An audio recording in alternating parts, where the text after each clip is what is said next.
Welcome to waves media.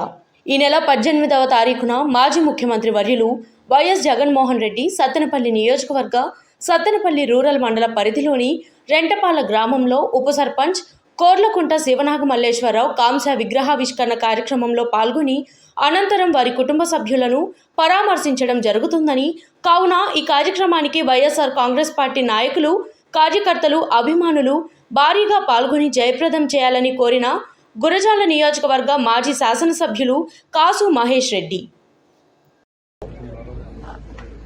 ఏర్పడిన వారం లోపలే, కేవలం వారం లోపలే రెడ్ బుక్ రాజ్యాంగాన్ని పాటిస్తూ, అంబేద్కర్ గారి రాజ్యాంగాన్ని తుంగలో తొక్కుతూ పరిణామాలు ఎలా ఉంటాయనే ఉదాహరణకే సోదరుడు పాపం నాగమల్లేశ్వరరావు గారు చిత్రహింసలు పెట్టి స్టేషన్కి తీసుకెళ్లి అనరాని మాటలని చివరికి బయటకొచ్చినా కూడా తాను ఎంతగా బాధపడ్డాడో, ఎంత ఇబ్బంది పడ్డాడో, ఒక మనిషి ఆత్మహత్య చేసుకున్నాడంటే దాని పరిణామాలు ఎంత దూరం తీసుకొచ్చినాయో ఆలోచించండి.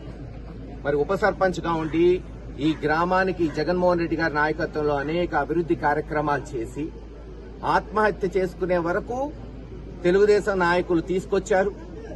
ఇది ముమ్మాటికి తెలుగుదేశం ప్రభుత్వం చేసిన హత్యే. నాగమల్లేశ్వరరావు ఆత్మహత్య కాదు. అందుకే జగన్మోహన్ రెడ్డి గారు కంకణం కట్టుకొని ఈరోజు రేపు 18వ తేదీ ఇక్కడికి వస్తారు. న్యాయం జరిగే వరకు పోరాటం ఉంటుంది. ఈ ప్రభుత్వం న్యాయం చేస్తుందని ఎక్కడ అట్టడుగున వర్గాలు ఆశపడట్లేదు.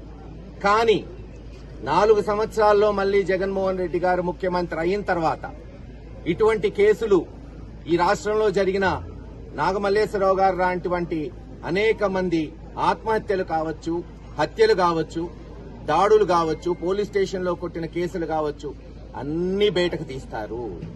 ప్రతి కేసు మళ్లీ ఎఫ్ఐఆర్లు కడతారు. ఎవరెవరైతే సిఐలు, ఎస్ఐలు, డిఎస్పీలు ఉన్నారో, ఐపీఎస్లున్నా సరే వాళ్ళని డిస్మిస్ చేసే వరకు ఆ రోజు జగన్మోహన్ రెడ్డి గారు ఊరుకోరని ఈ రోజు ఈ గ్రామ నడిబొడ్డులో తెలియజేస్తున్నాం.